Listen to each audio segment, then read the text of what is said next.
terkait tugas UTS kami berdasarkan studi kasus The Biggest IT Disaster in This Year dengan studi kasus CrowdStrike. Sebelumnya, perkenalkan, nama saya Nadia Arfiani dengan NIM 10221085 dan teman saya Nadia Dini Malika dengan NIM 102210. Terdapat outline yang akan kami bahas, yaitu yang pertama ada pendahuluan, kronologi kejadian, latar belakang kejadian, pihak terlibat, sudut pandang etis, pembahasan, serta kesimpulan. Yang pertama, terdapat pendahuluan. Apa itu CrowdStrike? Jadi CrowdStrike ini merupakan perusahaan cybersecurity yang didirikan pada tahun 2011 oleh George Kurtz dan beberapa teman-temannya.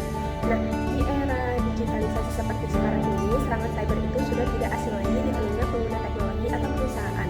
Untuk mengatasi serangan cyber ini, biasanya terdapat program untuk menghentikan serangan seperti program anti-malware. Nah, malware itu apa sih? Malware itu sendiri merupakan perangkat lunak yang dirancang untuk merusak sistem yang ada. Nah, tidak sedikit program yang ada ini kalau berfungsi dengan baik, sehingga terciptalah CrowdStrike yang menawarkan solusi yang canggih gitu untuk melindungi perangkat serta sistem yang ada. Bukan hanya mendeteksi malware-malware yang ada, namun juga mendeteksi pelaku serangan yang ada. Sehingga CrowdStrike ini menawarkan keamanan yang terjamin untuk pengguna teknologi. Dengan itu, CrowdStrike ini memegang keamanan cyber yang baik di era teknologi seperti ini.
Memaksa banyak organisasi untuk menghentikan operasional mereka sementara waktu hingga sistem mereka itu dapat dipulihkan. Dan yang terakhir di sini yaitu respon lambat. Jadi CrowdStrike sendiri ini tuh memerlukan waktu hampir 2 jam untuk menyadari bahwa pembaruan yang mereka kirimkan telah menyebabkan masalah besar pada banyak sistem. Nah, selama 2 jam tersebut pembaruan terus menyebar ke banyak perangkat yang sebenarnya tadi, di mana dapat memperburuk situasi, dan juga banyak sistem yang menjadi lumpuh termasuk infrastruktur kritis yang digunakan oleh rumah sakit dan sektor industri penting lainnya. Dan juga beberapa fasilitas kesehatan ini melaporkan bahwa kegagalan sistem menghambat operasional mereka, dan ini bisa berpotensi membahayakan nyawa pasien. Selanjutnya, terdapat latar belakang kejadian dari kronologi sebelumnya, yaitu insiden ini berawal dari adanya industri-industri yang dia itu ketergantungan terhadap keamanan cyber gitu, seperti contohnya itu ada rumah sakit, ada bank, dan lainnya. Nah, keamanan cybernya itu contohnya itu Endpoint Detection and Response atau EDR yang disediakan oleh CrowdStrike. Nah, CrowdStrike ini kan industri keamanan cyber kan. Nah, dia itu menyediakan perlindungan terhadap ancaman cyber yang semakin kompleks melalui perangkat lunak yang bernama Falcon. Jadi Falcon ini tuh dirancang untuk melindungi perangkat dengan memonitor atau melihat dan menghentikan aktivitas-aktivitas berbahaya. Jadi jika ada aktivitas yang tidak sesuai maka dihentikan. Nah, keunggulannya itu pengoperasiannya ini pada tingkat dasar sistem operasi. Nah, itu memberikan akses mendalam terhadap fungsi-fungsi yang ada. Namun karena perangkat lunaknya itu tuh berada di tingkat rendah, maka tuh dapat tergolong sangat sensitif. Nah, terdapat kesalahan teknis kecil itu dianggap sebagai kesalahan teknis yang besar gitu. Nah, pada Juli 2024, CrowdStrike ini mengeluarkan pembaruan keamanan melalui channel file 291 untuk meningkatkan kemampuan sensor Falcon dalam mendeteksi ancaman, khususnya itu menggunakan metode komunikasi antar proses Windows bernama NamePipe. Nah, channel file 291 ini merupakan konten respons cepat, yaitu digunakan untuk mengumpulkan data ancaman dari sensor lapangan yang ada gitu tanpa mengubah kode sensor sebelumnya. Nah, namun terjadi masalah serius nih. Salah satu template yang digunakan itu memerlukan 21 parameter input, tetapi sensor hanya mengirimkan 20. Hal ini menyebabkan kesalahan memori sehingga membuat sensor itu mengalami crash saat memproses informasinya. Nah, pada 19 Juli 2024, 2 template tambahan dirilis dengan input yang lebih ketat, tetapi sensor itu tetap tidak memenuhi permintaan tersebut. Akibatnya, sensor itu terus-menerus mengalami crash karena kekurangan data yang diperlukan, sehingga adanya crash tersebut itu berdampak di seluruh dunia. Dan dampak dari crash tersebut itu adanya blue screen yang menghentikan semua operasional yang ada. Di sini ada pihak-pihak yang terlibat dalam insiden ini. Yang pertama itu ada pemerintah dan juga tuntutan hukum internasional, yang dimana pemerintah pada negara Inggris, Jerman, dan juga Amerika Serikat itu menghadapi tantangan besar dari tuntutan hukum pelanggan yang dirugikan. Jadi kasus ini tuh rumit dan juga memerlukan waktu lama untuk diselesaikan, sehingga masyarakat itu berharap pemerintah meningkatkan regulasi untuk mencegah insiden yang serupa, terutama dalam pengelolaan data. Nah, setelah kebakaran yang terjadi pada pusat OFH di Perancis, pemerintah itu perlu cepat mengambil langkah untuk memitigasi kerugian yang dihasilkan. Kemudian untuk pihak terlibat yang kedua di sini ada perusahaan cloud dan juga pengembang teknologi. Perusahaan seperti OFH dan juga CrowdStrike juga menghadapi dilema yang dimana CrowdStrike sendiri ini mengalami masalah ketika pembaruan perangkat lunaknya yang menyebabkan jutaan perangkat di seluruh dunia itu crash, yang dimana mereka itu harus memilih antara memperbaiki masalah dengan cepat atau melakukan pengujian lebih teliti lagi. Dan juga OFH sendiri itu mengalami kebakaran pusat data yang dimana itu menyebabkan kehilangan data dan juga mengganggu operasional pelanggan, yang dimana keduanya ini harus menyeimbangkan harapan pelanggan dengan keandalan layanan. Dan yang terakhir di sini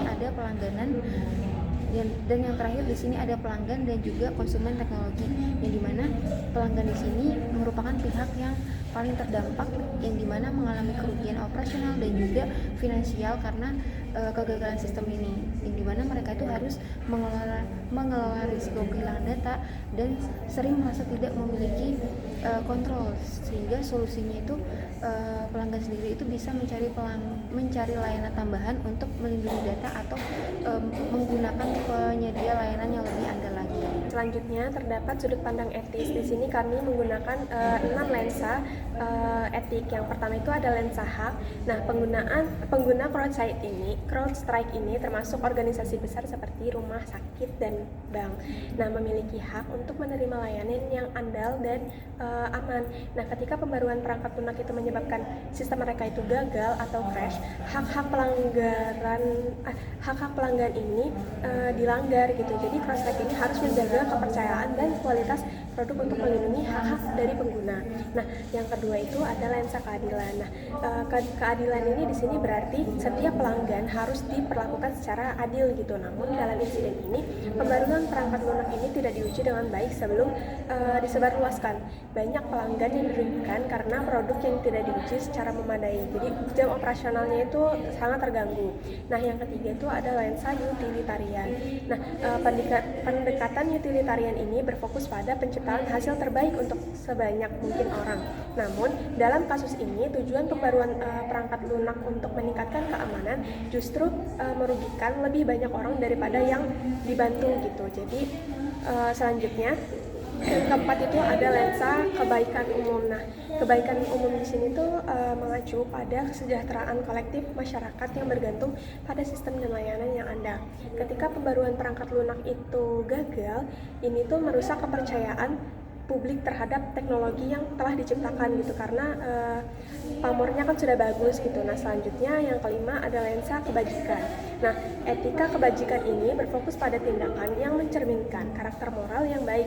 CrowdStrike ini seharusnya memastikan bahwa produk mereka atau yang mereka rilis itu tuh diuji gitu secara menyeluruh sebelum dikeluarkan. Nah, yang keenam ini ada lensa etika kepedulian. Nah, ini nih menyoroti pentingnya merawat dan melindungi kesejahteraan individu gitu. Ketika pembaruan yang bermasalah menyebabkan kerusakan pada sistem pelanggan, ini menunjukkan kurangnya perhatian terhadap kebutuhan dan kesejahteraan pelanggan gitu. Nah, selanjutnya itu ada pembahasan terkait dilema di setiap pihak-pihak yang terlibat. Nah, yang pertama ini ada pemerintah.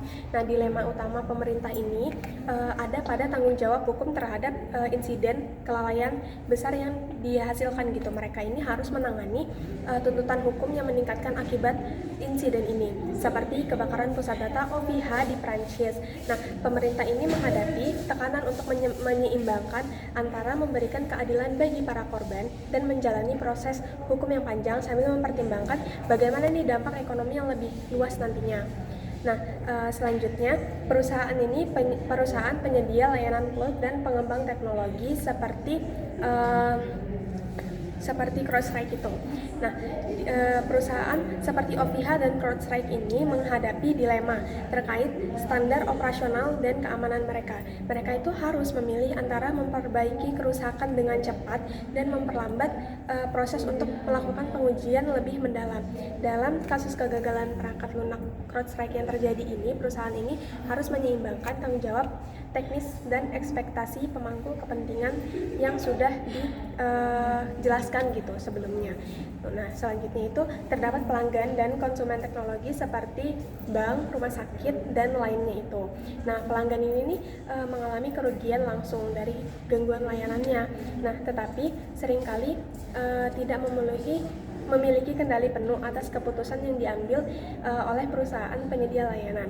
Ketika insiden besar ini terjadi, pelanggan itu terpaksa menanggung konsekuensinya itu pribadi gitu. Jadi dia tuh kayak menanggung konsekuensinya itu secara pribadi dulu dan tidak mengalami tindakan secepatnya gitu.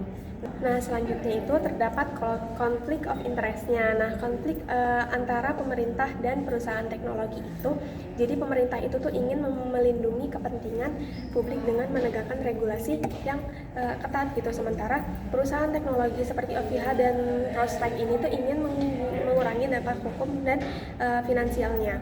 Ketika pemerintah berusaha memperketat regulasinya, perusahaan itu khawatir bahwa aturan yang lebih ketat nantinya itu dapat menghambat inovasi dan meningkatkan biaya operasional mereka. Nah, selanjutnya terdapat konflik antara perusahaan teknologi dan pelanggan. Nah, pelanggan ini menginginkan jaminan keamanan dan stabilitas layanan yang sangat tinggi gitu, yang lebih tinggi. Namun perusahaan ini harus mengorbankan waktu atau biaya yang lebih banyak untuk menjaga efisiensi operasionalnya. Nah, ini tuh sehingga menciptakan konflik atau ketenggangan yang antara ekspektasi pelanggan dan kemampuan perusahaan untuk memenuhi ekspektasi tersebut. Nah, selanjutnya itu ada konflik antara pemerintah dan pelanggan. Jadi pemerintah ini harus menyeimbangkan lagi antara menegakkan regulasi dan menjaga stabilitas ekonomi yang bergantung pada industri teknologi. Nah, di sisi lain, pelanggan ini menginginkan ganti rugi gitu yang cepat dan perlindungan yang lebih ketat, karena mereka tuh mengalami kerugian yang sangat besar karena operasional itu kan terhenti selama 2 jam. Nah, selanjutnya itu mungkin bertentangan dengan kepentingan pemerintah untuk mempertahankan pertumbuhan ekonomi. Nah, selanjutnya di sini ada pencegahan dan mitigasi. Jadi ada beberapa cara untuk melakukan pencegahan dan mitigasi ini. Yang pertama itu ada ketidaksesuaian jumlah input. Jadi langkah pertama yang perlu diambil yaitu menangani ketidaksesuaian jumlah input. Jadi masalah ini tuh terjadi ketika jumlah input yang diminta oleh template itu tidak sesuai dengan yang diberikan oleh sensor. Hal ini tuh dapat menyebabkan perangkat lunak itu mengalami kegagalan. Nah, untuk solusinya sendiri itu yaitu sebelum melakukan pembaruan itu dikirimkan ke pelanggan, kita tuh harus menambahkan validasi jumlah input selama proses kompilasi perangkat lunak. Nah, dengan cara ini perangkat lunak akan memeriksa apakah jumlah input itu sesuai dengan yang diharapkan. Jika ada ketidaksesuaian, jadi kita tuh dapat mendeteksi lebih awal dan memperbaikinya. Kemudian yang kedua di sini tuh ada pemeriksaan batas array. Jadi untuk melakukan batas array ini sendiri, perangkat lunak itu tidak bisa memeriksa batasan memori dengan baik.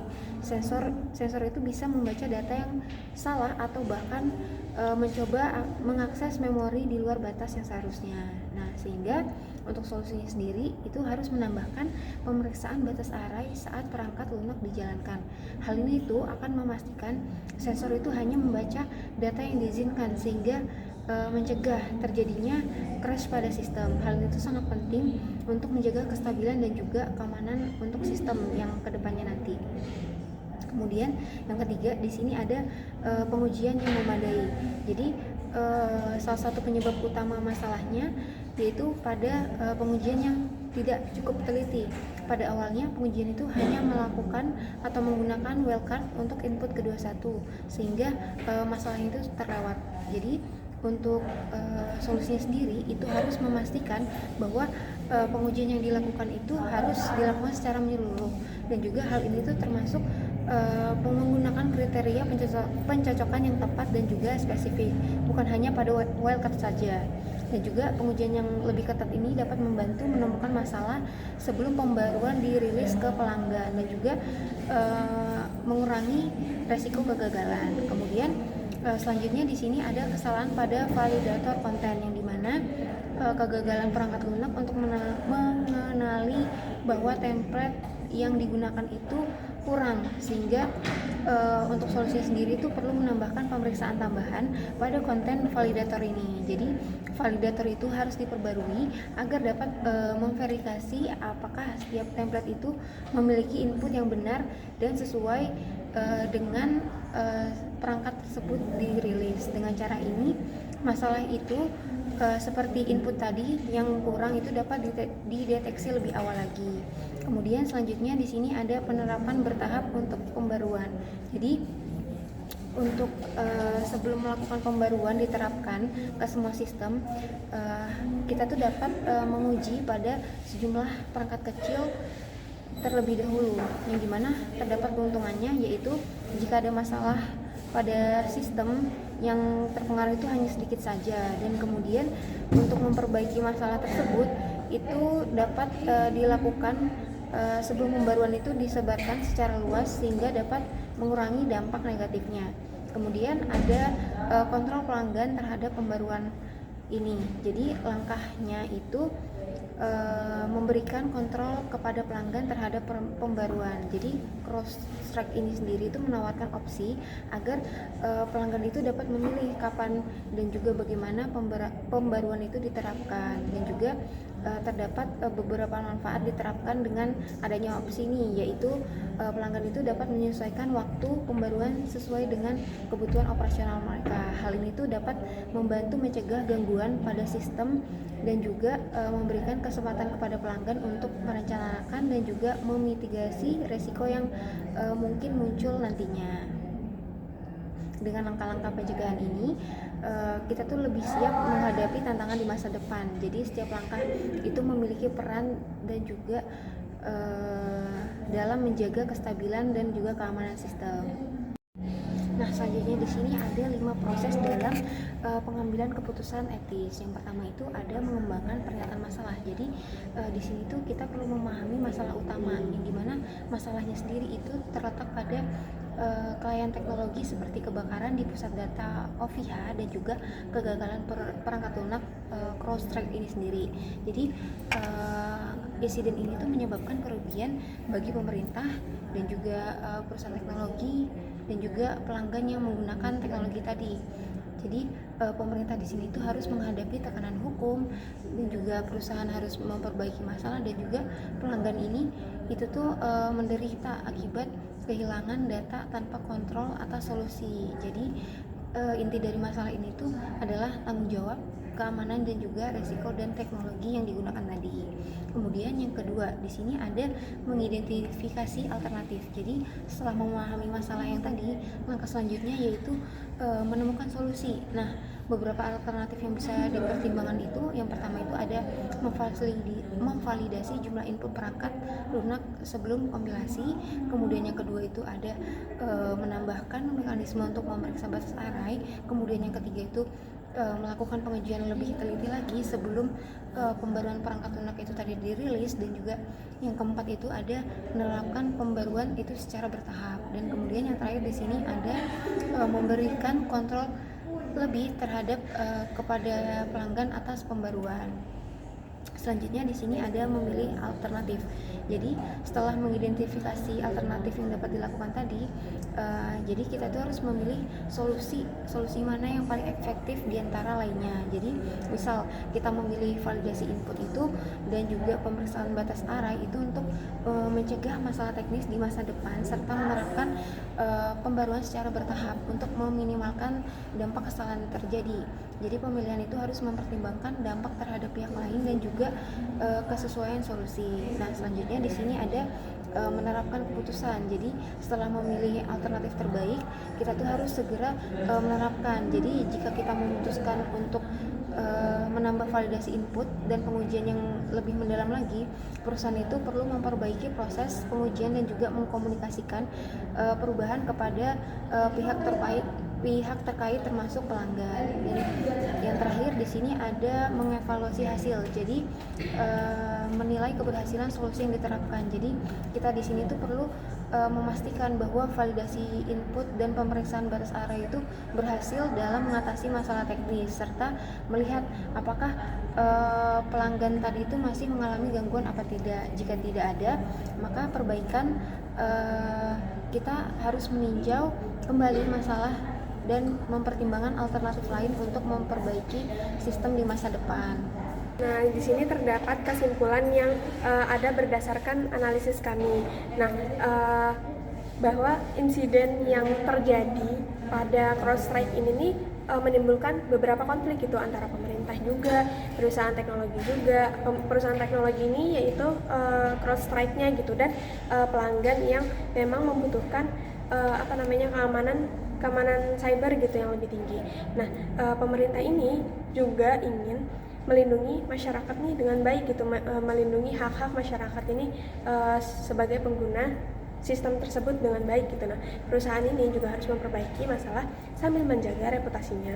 Dan pelanggan yang terdampak ini juga kayak tidak memiliki wewenang gitu terhadap kerugian yang dia dapat gitu. Jadi pelanggan ini kebanyakan mendapatkan solusi dari permasalahan tersebut itu tuh lama gitu. Nah, untuk mencegah masalah-masalah ini ke depannya nanti perlu dilakukan pengujiannya itu lebih baik. Jadi sebelum adanya sistem itu dikeluarkan, sebelum sistem itu tuh diluncurkan ke publik gitu, nah itu tuh harus menghadapi pengujian yang sangat baik. Nah, jadi ada validasi inputnya juga sehingga tidak ada kesalahan input gitu, yang tadinya harusnya menginput 21 tapi dia cuma 20. Nah, selanjutnya itu ada pembaruan bertahap. Jadi ketika sistem itu tuh sudah diluncurkan, nah pembaruan itu tuh tetap harus dilakukan gitu. Jadi semua sistemnya itu dapat berjalan dengan lancar gitu. Antara sistem keamanan yang ini, sistem keamanan dari CrowdStrike ini dan sistem operasi perangkat yang digunakan oleh pengguna itu sesuai gitu, dan memberikan juga kontrol yang baik itu kepada pelanggannya. Jadi perusahaan yang ada ini nih memberikan seperti memberikan pelanggan ini feedback gitu terhadap sistem-sistem yang memang sudah kasih gitu, yang sudah diluncurkan gitu. Jadi kerjasama antara semua pihak itu tuh kelihatan gitu pada saat menjalankan solusi ini. Jadi kerjasama itu tuh sangat penting untuk menciptakan solusi yang aman dan berkelanjutan dalam menghadapi tantangan dari teknologi yang ada. Mungkin cukup sekian dari presentasi kami. Mohon maaf jika ada kesalahan atau kekurangan dari apa yang sudah kami presentasikan. Wassalamualaikum warahmatullahi wabarakatuh dan selamat sore. Selamat sore dan terima kasih.